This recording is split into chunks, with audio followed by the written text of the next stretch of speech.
Keren gak sih membangun brand, kemudian motifnya dibangun dari sebuah passion? Kalau menurut saya, itu nggak cuma keren, tapi disitulah wow faktornya. Kenapa nih? Kenapa? Ada apa nih? Ngerti brand nih. Terus, keren nggak sih kalau membangun brand, kemudian inisiatifnya dibangun bersama orang-orang yang kita cintai? Kalau menurut saya, itu nggak cuma keren, tapi juga sweet. Apa sih? Membuat passion project gitu loh. Setiap saya menemui seorang pemilik brand, selalu saja akan muncul cerita tentang bagaimana mereka membangun sebuah inisiatif. Karena memang itu dasarnya membangun sebuah brand. Inisiatif yang dimaksud di sini adalah inisiatif yang dijalankan selaras dengan motif yang muncul dari dalam diri.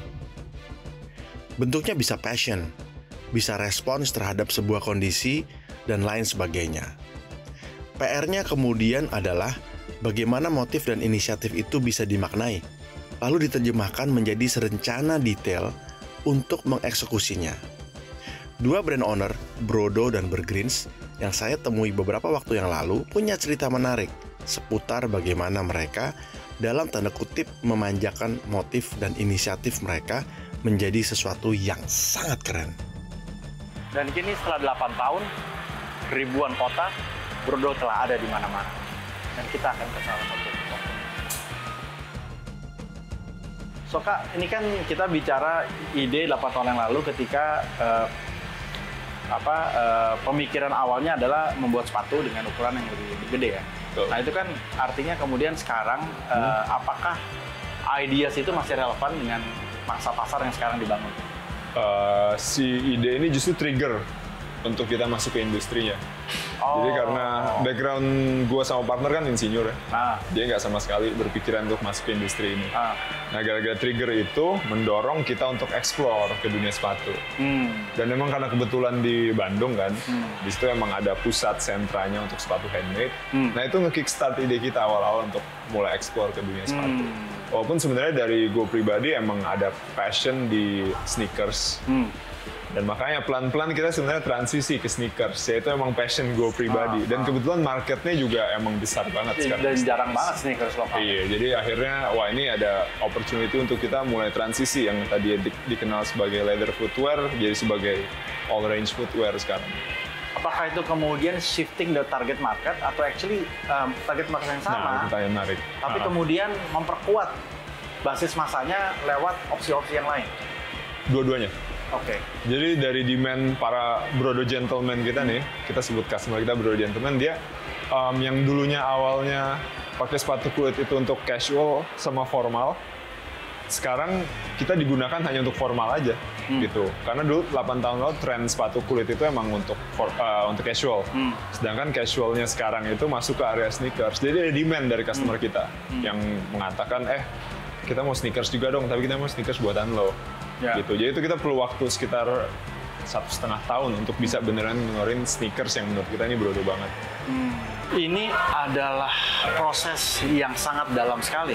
Proses konversi dari Brodo sebagai produk, lalu masuk Brodo sebagai brand lifestyle. Ini sangat berbeda sekali pola pikirnya. Dan Yuka berani mengambil inisiatif itu, melewati tantangannya, dan membawa Brodo ke next level. Inisiatif bisa bermakna mempengaruhi orang lain untuk menuju pada suatu arah tertentu. Menyebarkan gagasan tentang apa yang akan atau sedang kita lakukan. Mengajak orang melakukannya bersama adalah hal penting. Bila ini berhasil dilakukan, maka kita akan mendapatkan energi yang lebih banyak untuk mewujudkannya. Kurang lebih itulah yang saya tangkap dari sosok Helga Angelina dari Burgreens. Dari respon atas sebuah kondisi dirinya, lahirlah sebuah pemikiran dari motif yang kemudian ia terjemahkan menjadi inisiatif dan ia tularkan kepada semua orang. Apa yang mau ditarik dari Burgreens?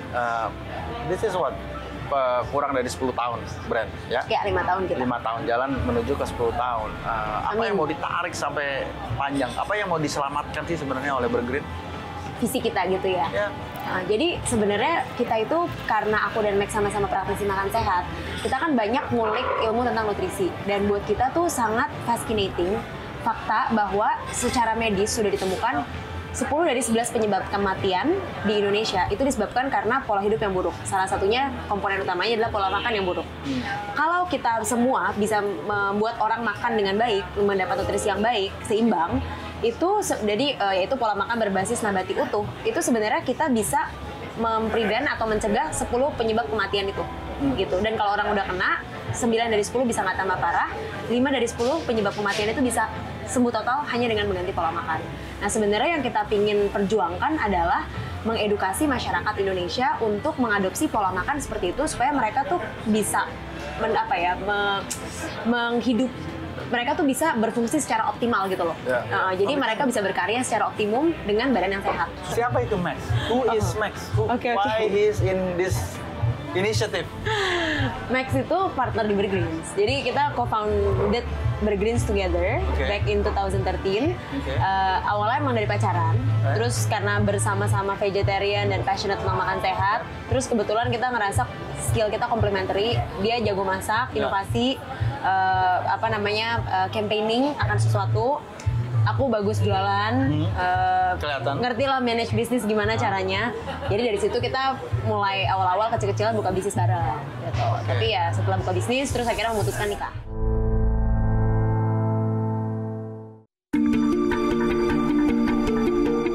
Sejujurnya, memang gampang-gampang susah menjalankan sebuah inisiatif. Namun kuncinya adalah bagaimana kita dapat mempertimbangkan setiap kesempatan yang muncul dari inisiatif kita itu.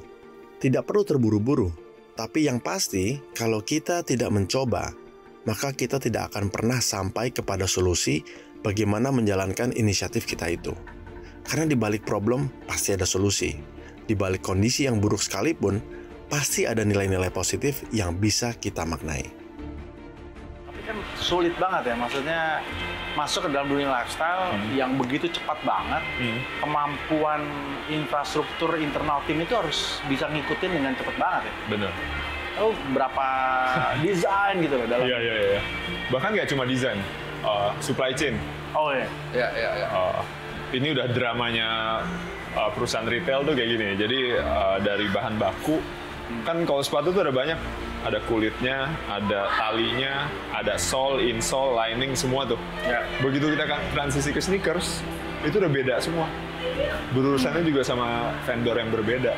Nah itu lamanya di situ. Sedangkan kalau desain sebenarnya nggak terlalu susah gitu. Karena beberapa desainer kita juga emang passionnya di sneakers juga. Jadi itu ibaratnya mereka udah kayak ke Disneyland aja, suruh gambar. Banget ya, tapi kalau kita bicara mau mengedukasi masyarakat Indonesia gitu dalam konteks tadi, sometimes feel nggak sih bahwa it's a bigger dream gitu, or susah buat dicapai misalnya? Menurut kita semua ide baru pasti edukasi pasarnya capek, apapun itu gitu kan. Jadi buat kita sih memang visi itu kelihatannya kan besar banget sampai kita agak merinding kadang-kadang kalau mikir gila gimana ya caranya kita nge-scale campaign dan nanti bisnis kita seluruh Indonesia. Cuma kita akhirnya bagi mimpi besar itu menjadi goal yang kecil-kecil. Jadi kita setiap tahun fokus di milestone satu-satu supaya buat tim juga lebih gampang di-digest gitu loh. One step at a time. One step at a time, ya. Oke. Jadi jangan pernah membayangkan visi itu bisa langsung selesai dalam waktu beberapa tahun. Apa yang dilakukan oleh Bergreens ini adalah perjalanan panjang, tapi jalannya sudah benar. Membangun impian satu tahap demi satu tahap, agar semua yang kemudian dibayangkan itu pelan-pelan terlaksana. Tentu proses ini tidak mudah karena kita harus memahami budaya, infrastruktur, pola pikir, seperti tadi yang dilakukan itu perlu dilatih berulang-ulang. Maka ketika kita ingin membangun brand kita juga jangan kesusu dalam bahasa Jawanya. Kita harus benar-benar bertahap pelan-pelan dan melihat setiap tahun apakah visi itu pelan-pelan sudah menjadi kenyataan. Dan ini adalah proses yang panjang. Dan keren. Kalau nggak keren, bukan brand lokal. Selalu menambah pengetahuan dan keterampilan, sehingga kita selalu siap untuk menghadapi resiko yang bakal muncul dari pelaksanaan inisiatif. Ini adalah suatu hal yang sepertinya tidak bisa ditawar. Selesaikan apa yang telah kita mulai. Bertanggung jawablah terhadap hasilnya, baik atau buruk. Jangan hanya mengklaim bisa hasil baik dan menghindar ketika ternyata hasilnya buruk. Sekarang dengan marketplace itu, dan step keluar masuk ke market yang di luar dari sepatu kulit. Benar. Itu bisa dibilang resiko atau memang kemampuan Brodo melihat marketnya mau menuju ke arah sana gitu? Semuanya. Resiko jelas karena emang kita nggak terbiasa sama yang kayak gini. Makanya beberapa kali kita coba launching mundur lagi. Terus juga sebenarnya kita juga harus berani ya ngambil resiko itu. Dan karena emang market lagi shifting ke situ. Dan kita juga punya aspirasi nggak cuma sebagai company footwear biasa aja gitu. Kita pengen diperbesar lagi scope-nya. Jadi waktu itu pertanyaan dua, mau kita ambil resiko dan memperbesar market dan ngambil opportunity, atau emang kita main di safety zone aja yang kita udah tahu caranya dan emang growth-nya mungkin akan stabil, hidup akan santai, gue pindah ke Bali abis ini. Enggak, jadi akhirnya ya karena emang masih muda ya, wah ini seru nih. Dan ya seru berikut dengan resiko-resiko dan berbagai macam konflik yang terjadi, tapi ya that's business yang kita lihat. Ini justru serunya di sini. Nah, inisiatif ini dimulai dari dream 2 orang, kemudian menyebar dalam sebuah infrastruktur organisasi manajemen yang kemudian disampaikan. Tapi pemahaman ini kan nggak bisa cuma sekedar orang dapur yang bekerja, orang manajemen yang bekerja. How you infuse the ideas ini, kemudian pelan-pelan juga mereka bisa rasakan. Apakah kemudian juga semua dalam tanda petik dipaksa untuk menjalankan pola hidup sehat itu, atau how you build the internal team juga, dan kemudian bagaimana mereka kemudian bisa jadi brand ambassador juga buat itu. Iya. Jadi kalau kita itu memang punya fokus besar di budaya ya. Maksudnya kita benar-benar invest di culture of the team, internal team. Karena kita selalu berpikir gini, kalau visi kita adalah membuat orang luar sehat, customer sehat, internalnya juga harus sehat. Jadi kalau kita sih tidak memaksa, tapi kita punya beberapa program budaya internal yang menginspirasi orang-orang untuk hidup sehat gitu. Dan emang itu kita integrate dari semua proses HR kita sih. Jadi mulai dari hiring. Dari hiring, kalau manajemen dan office itu actually kita mencari cultural fit dan orang-orang yang punya passion di gaya hidup sehat. Supaya mereka excited untuk datang kerja karena mereka mempromosikan sesuatu yang mereka percaya gitu kan. Terus yang kedua, kalau untuk tim internal kita biasanya ada program seminar kesehatan untuk internal, itu ada refreshment training segala macam, dan ada company regulation yang memaksa mereka untuk hidup sehat. Contohnya, jadi kalau lagi di area awas loh ya kalau nggak hidup sehat. Tapi keren juga ya, if you start everything by force kayaknya lebih gampang. Iya, sebenarnya itu kayak balance antara inspirasi sama insentif dan punishment lah. Jadi buat kita kayak misalnya kalau lagi di area Bergreens, orang-orang harus makan makanan yang berbasis nabati utuh. Tapi hanya di area office dan outlet. Kalau misalnya mereka pulang ya kita kan nggak bisa paksa. Tapi at least once a day they eat healthy. Terus yang kedua, kalau misalnya kita lagi meeting, snack-snack yang kita provide selalu snack sehat. Nggak ada makanan kemasan, lain-lain itu nggak ada. Semuanya kayak buah-buahan, sayur-sayuran, snack pasar gitu. Terus yang ketiga, kita juga ada program kayak employee reward gitu, recognition buat orang-orang, jadi best culture. Orang-orang yang benar-benar meng-embody culture kita ya kita kasih insentif gitu. Jadi sebenarnya semuanya kita integrate dalam HR policy kita sih. Iya. Gitu. Keren banget.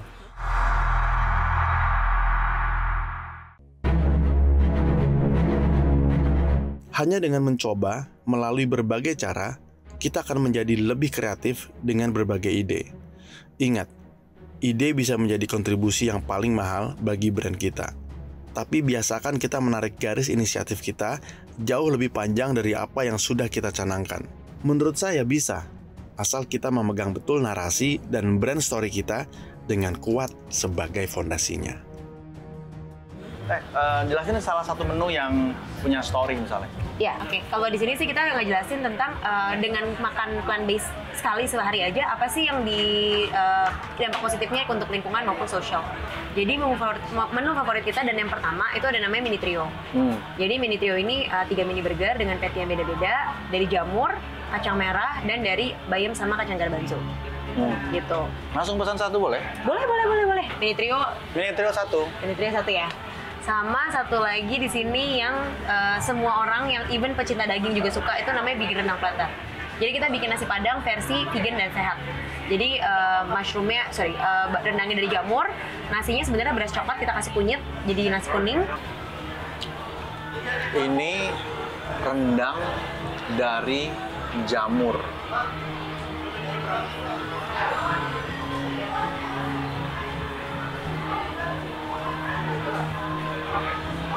Terus satunya sate tempe pakai sambal mata. Ini adalah sate tempe.